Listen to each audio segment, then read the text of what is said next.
How to recover uninstalled applications or programs on Windows 11. Hi everyone, this is Kate and welcome back to another video. And in this video, we will see how we can recover the uninstalled application or programs in Windows 11. So without further delay, let's get started with this video.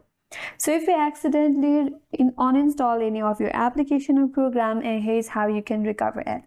For that, navigate to the search icon, and in the search bar you have to search for recovery, and you'll have this option as recovery control panel. Then click on it.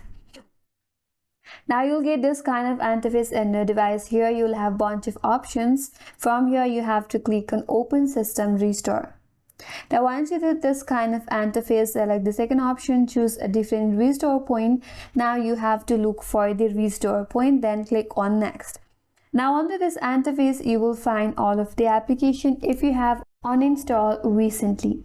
So from here, you have to find the restored point, and in the date and time zone, you have to select the date prior to the date that you have deleted the application. So for example, if you have deleted your application on 4th of May, then you have to look the date and time before 4th of May so that you can find your uninstalled application. So under this text box, if you could find your application, all you have to do is click on it, then click on next. After that, your device will restart and your uninstalled application or programs will be restored.